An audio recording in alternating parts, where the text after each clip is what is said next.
नमस्कार, बहुत स्वागत है आपका। 29 मार्च को रात 9 बजे शनिदेव कुंभ राशि से निकलकर मीन राशि में प्रवेश करेंगे। और मीन राशि जो बृहस्पति की राशि है, जल तत्व की राशि है और शनि वायु के प्रतीक ग्रह हैं। अब यहाँ पर शनिदेव आएंगे तब यहाँ पर राहु पहले से विराजमान है।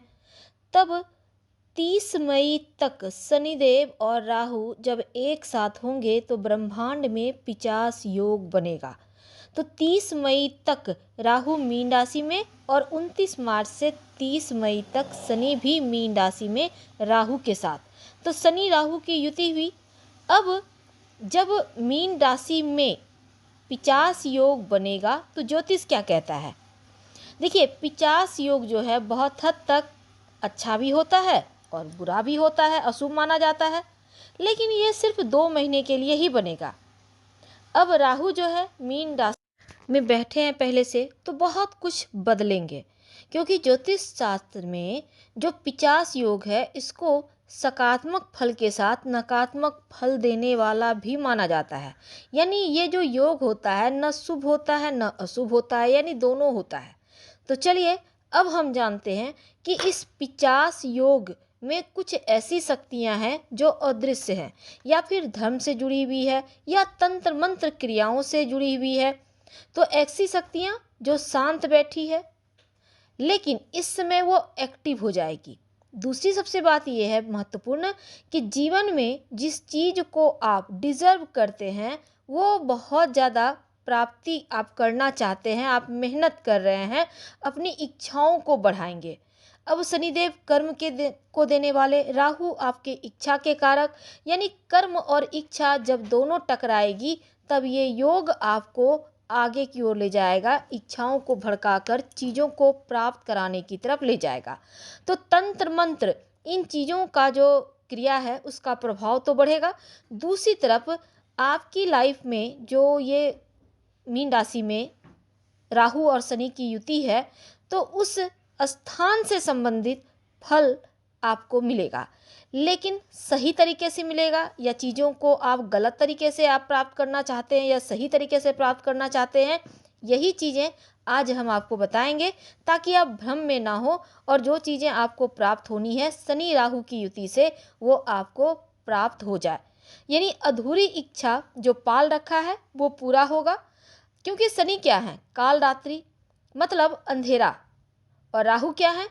राहु सूर्य और चंद्र पर ग्रहण डालने वाले ग्रह हैं और इनका प्रभाव बहुत पावरफुल होता है। जो लोग रात में काम करते हैं, क्योंकि राहु अचानक से धन प्राप्ति के रास्ता भी खोलता है। जो लोग राजनीतिक क्षेत्र से जुड़े हैं उन पर सबसे ज़्यादा प्रभाव रहेगा। राहु शनि की ये युति पूरे 2 महीने तक है। अब देखिए, इस युति से चीज़ें भड़केंगी, जो आग है वो भड़केगा, तो तूफान की स्थिति है पर आपकी लाइफ पर इसका प्रभाव। सबसे पहले हम ये समझते हैं, ये प्रेडिक्शन चंद्र राशि पर आधारित है। तो धनु राशि वालों, शनि और राहु का पिशाच योग जो 2 महीने के लिए बनने वाला है, आपके जीवन में इसका प्रभाव क्या होगा? देखिए, जब ये पिशाच योग बनेगा तो आपके चतुर्थ भाव में घटित होगा।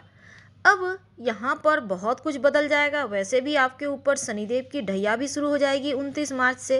अब चतुर्थ भाव में जब राहु और शनिदेव होंगे तो 2 महीने तक आपको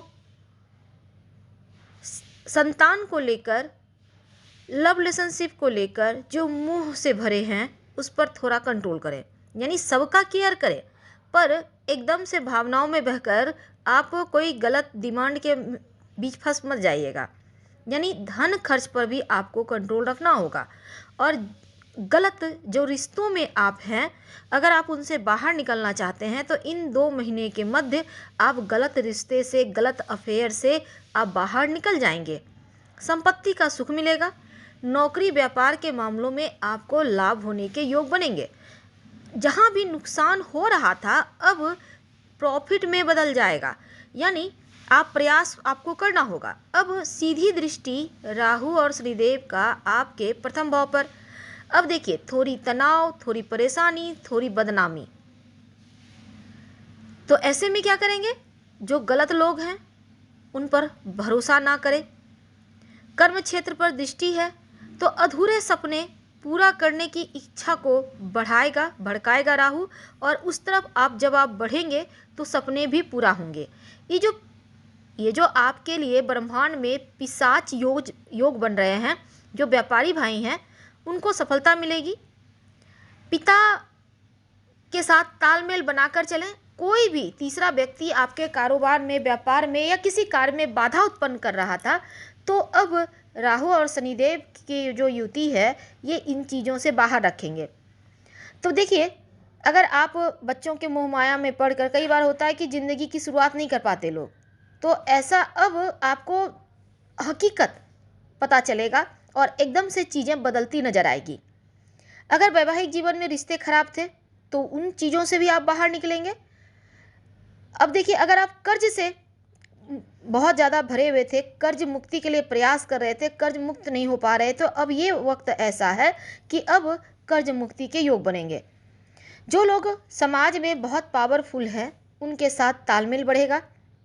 नई नौकरी, व्यवसाय के क्षेत्र में आगे बढ़ना चाहते हैं तो अनुकूल है, क्योंकि जॉब प्राप्ति के योग बनेंगे। केस मुकदमा अगर चल रहा है उसमें आपको विजय होगा। अभी तक जो 2.5-3 साल में शनिदेव के कारण जो मुश्किलें थी, परेशानी थी, जो पैसे खर्च हो रहे थे, उन चीज़ों से अब उन चीज़ों की भरपाई होगी।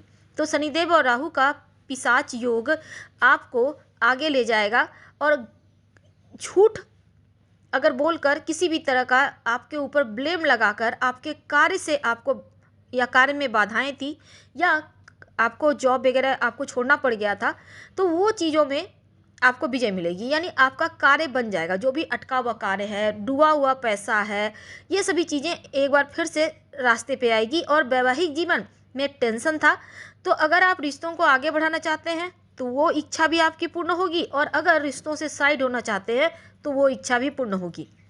तो करियर के मामलों में ससुराल पक्ष से यहाँ पर आप जैसे धन वगैरह लेन देन ना करें। आपके अंदर कॉन्फिडेंस बढ़ेगा, और कौन अपना कौन पराया ये बेहतर तरीके से इस पीरियड में आप जान पाएंगे। अचानक से हर चीज़ की प्राप्ति होगी, चाहे वो संपत्ति की प्राप्ति हो, अगर पैसे का नुकसान हो रहा था तो अब नुकसान की भरपाई होगी। राजनीतिक प्रशासनिक क्षेत्र से जुड़े हैं तो आपको सफलता मिलेगी। समाज में आपकी वैल्यू बढ़ेगी। परिवार में के कुछ लोग जो आपके अपने हैं, और अगर संपत्ति वगैरह को लेकर कोई टेंशन था या बदनामी हो रही थी, तो अब उन चीज़ों से भी बाहर निकलेंगे। यहाँ तक कि अगर आप जॉब करते हैं, ट्रांसफ़र के लिए प्रयास कर रहे थे, तो ट्रांसफ़र के योग बनेंगे। तो इस प्रभाव को बेहतर बनाने के लिए, और ज़्यादा आप चाहते हैं कि इसका अच्छा फल मिले, तब आप माता रानी को रोज़ 2 लौंग अर्पित करें और बाद में प्रसाद के रूप में खा लीजिएगा तो अच्छा रहेगा। हम आपसे विदा लेते हैं। जानकारी अच्छी लगे तो लाइक कर सब्सक्राइब करें, शेयर करें, कमेंट करें। धन्यवाद।